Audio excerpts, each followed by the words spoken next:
I'm Christine Sear-Clisette. I'm Kyra Blackwell. I'm Rosie Guerin, and you're listening to The Wirecutter Show.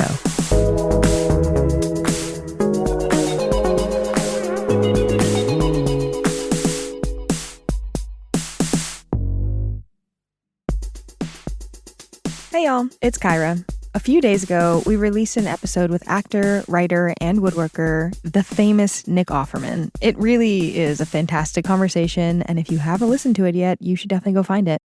We talked with Nick about the tools he likes and the woodworking projects he thinks are good to start with, especially with kids.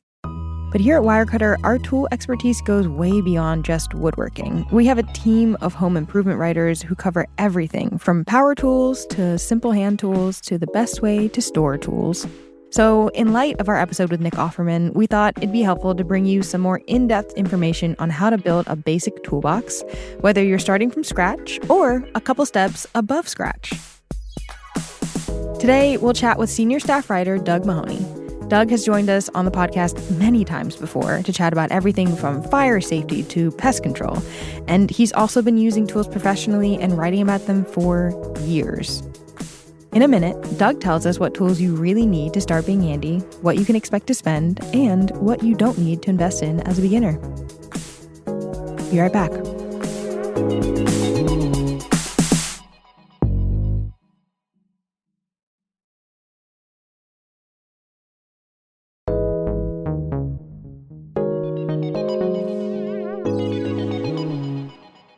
Welcome back. With us now is Doug Mahoney, who is a senior staff writer on the home improvement team who specializes in hand tools and power tools.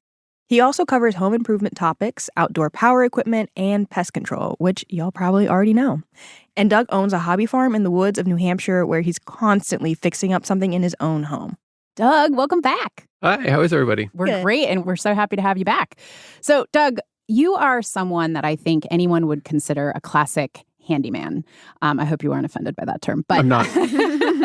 You know, you've remodeled your home, you've worked as a carpenter, you review tools for a living, but the level of handiness that you have achieved is beyond what most listeners would probably feel comfortable with. Tell us why you think most people listening to this should become handier in their own home. For one, obviously, it saves you money. It's empowering. It sort of shifts your relationship with your home. You start to see your home as something that you can really kind of adapt to your needs. It's not sort of a static thing anymore. And you don't have to rely on other people to fix things. Like say if there's a plumbing issue with your faucet, you may have to wait a few days or a week for a plumber to show up. Whereas if you have, a little bit of know-how and confidence to do it, you can just dive right in and speed the timetable up. So even if somebody doesn't consider themselves super handy, what are the types of things anyone can do with a really basic toolkit? Well, first, you can start just if you're really starting with no knowledge as far as any of this stuff. I think painting a room is a great place to start. It starts to kind of shift how you look at your house. Obviously, every house has like loose, wobbly hinges or handles, things like that you can tighten. Another pretty interesting thing, you could just swap out the hardware on your kitchen cabinets, which is a very simple process, but it can really change the look of your kitchen. What if somebody has zero tools in their home right now? Where should they even start? What I tell people is there's sort of like, it's almost like this trifecta of tools to start with. A screwdriver is a great starting tool, a hammer, and a tape measure. Those are three pretty essential tools that you can really do a lot of little things in your house with. You can tighten hinges, you can hang pictures. Okay, I have 2 out of 3 of those, I think. What about like a pre-made kit? I've seen a lot of those at like Home Depot. Yeah, the pre-made kits, they're okay. They're very, very limited. As far as I'm concerned, they cost more than what they're worth. They usually seem to be about $40 or so. I think they're probably worth more like $20. They are pretty poor quality tools. To me, they're perfect for if like you're sending a kid off to college and you want them to just have something. It's a place to potentially start, but I think that if you're approaching this work with any seriousness, you're going to bump up against the limitations of those tools very, very quickly. So I think that I would just recommend getting the individual tools. Get yourself a nice screwdriver, a nice hammer, a nice tape measure, good utility knife, pliers, things like that.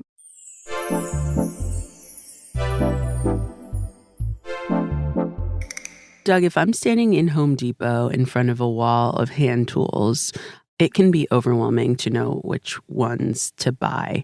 What is the difference between, for instance, a mediocre hammer or a screwdriver and really good ones? Why would you want to spend more for hand tools versus getting the cheaper thing? Yeah, so the thing with tools is that the cheapest thing usually does still work, but it's just not going to be a very good experience. A better tool, you're going to notice it just feels better in the hand. The grip is going to be much better. The overall design will be better, like a really nice set of wire cutters will cut with much more power than a cheaper set. The jaws might be designed differently to give a cleaner cut.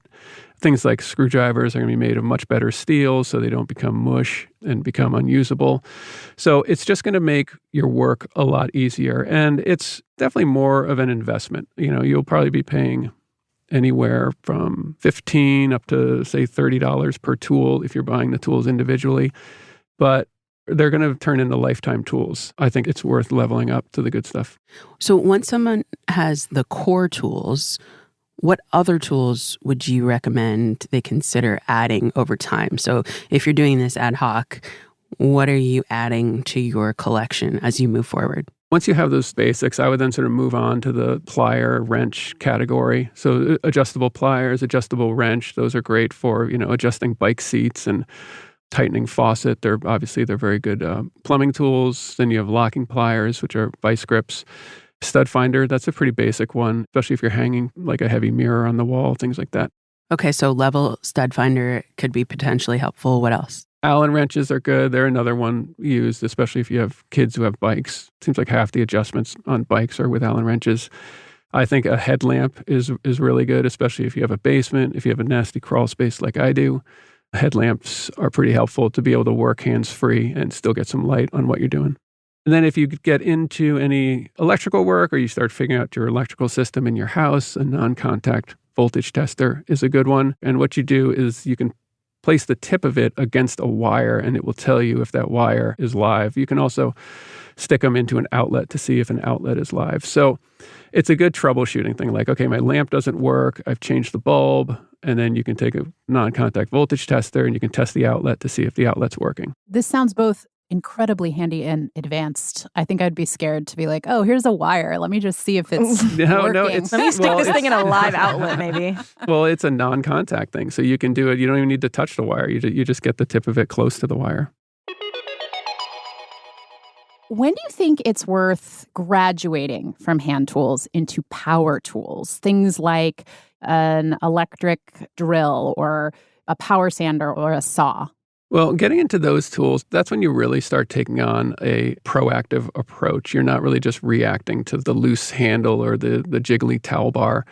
That's when you're like, I'm going to fix this rotted deck board. I want to maybe put in a screen door, things like that. So it kind of depends on where you're at, what projects you have. If you're a renter, you may not need to, although I think a cordless drill is probably essential for anybody who's interested in taking on this kind of work. From there, you can graduate up into saws, circular saw, jigsaw. You can get pretty much everything you need done with those two tools as far as cutting goes.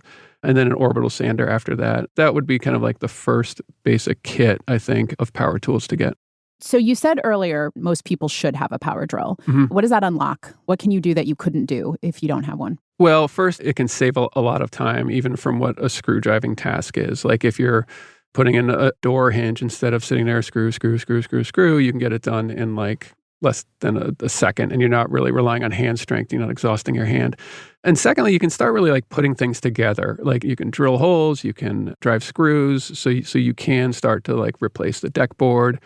You could, as far as drilling holes, anything from like a birdhouse opening to drilling the holes you need to put in a curtain rod or a knife rack. It really opens up a huge, huge arena of things you can do. What is our top pick? Our top pick is a little 12-volt DeWalt. And how much does it cost? The 12-volt drills usually go, that's actually the smallest class of cordless drill. They usually go for less than $150. They're often on sale to about $100, which comes with the drill, 2 batteries, and the charger. And at this point, we only recommend cordless drills, right? We don't really have any corded drills that we recommend? No, definitely not. Corded tools are definitely on their way to becoming extinct at this point. Battery technology has gotten just phenomenal. So there's really no point in having a corded drill. Let's say that you buy a really nice power drill and you're feeling emboldened. Do you just jump right in and buy every power tool there is at once? Or the dreaded question, do you buy a kit? Well, in the case of power tools, a kit is a great place to start, I think, unlike what we were just saying with hand tools. So for one, it's a way to get a lot of tools at a fairly low price. So the way to think about power tools is that, and this is certainly the way manufacturers think about it, is that you're buying their batteries, like you're buying into their battery system. So they want you to buy their tools because then you're going to be more likely to buy other of their tools, which are compatible with the same battery, which also makes sense from the consumer point of view too, because once you have a couple DeWalt batteries, you can also buy another DeWalt tool as a bare tool, which means it comes at a reduced price and it doesn't have a battery or it doesn't have a charger. So the kits are great. You can get a wide variety of tools. Often they come with a drill, a circular saw, maybe a reciprocating saw, oscillating multi-tool, which is a phenomenally useful tool, maybe a flashlight, and then you get 2 batteries and a charger. And sometimes that's for as little as like $200, which is just a fantastic price. It's a good place to get started. You kind of get a little bit of everything. So you kind of have everything you may need. And an oscillating multi-tool, I have never heard of that before. What is it? What does it do? Yeah, so oscillating multi-tools, they're pretty interesting. So for a long time, one company had the patent on this tool. It's a company called Fine. It's a German company. But what it does is you can put a lot of things on it. You can put a blade on it. You can put a sander on it. But what it does is it oscillates back and forth slightly. So there's a lot of benefits to that. If you put a sanding pad on it, there's a triangular sanding pad, so you can get it right into like an inside corner. If you have a saw blade on it, and these saw blades, they're only like an inch wide, you can plunge cut like directly straight into a wall. So it's not like a circular saw, which is going to make a huge mess. So if you're cutting in for like an outlet or something like that, you could just kind of plunge in and then just make like a really tight, nice little box. There's also little heads on it, little grinder heads, so you can kind of clean out grout with them too. So Fine had it for a long time, and then, 10 years ago or so, their patent wore out. And so then there's been a flood of other companies. So now everybody pretty much has one. They're really good. They're definitely like a renovator's tool, for sure.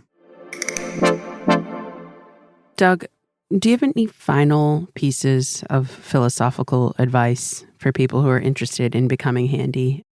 You've got to seriously think about safety with these tools, especially saws. Just try not to get in over your head. I mean, it's probably going to happen at some point. And YouTube is a great resource, but make sure if you have a project in mind, you're replacing your toilet, for instance, like watch 10 videos on people replacing their toilets and not just one. And that way you can kind of get a sense of sort of what the truth is of the process, what kind of things everybody deals with, what kind of things you might run into. If you have an old house, good luck to you. It's because everything goes sideways very quickly on an old house. I know my house is 250 years old and nothing is to any standard. But keep a good attitude about it and don't let, my brother-in-law always says this, he says, don't let perfect get in the way of pretty good. Well, thanks, Doug. Always love having you here. It's the best. Thanks for joining us. Thanks, Doug. It was fun to be here. We'll drop links in our show notes to Wirecutter's top picks for hammers, screwdrivers, drills, and other tools. And we'll also link to some safety equipment like eye protection and dust masks that you should use when you start getting handy. That's it for us. We'll be back next week with a brand new episode. Thanks for listening.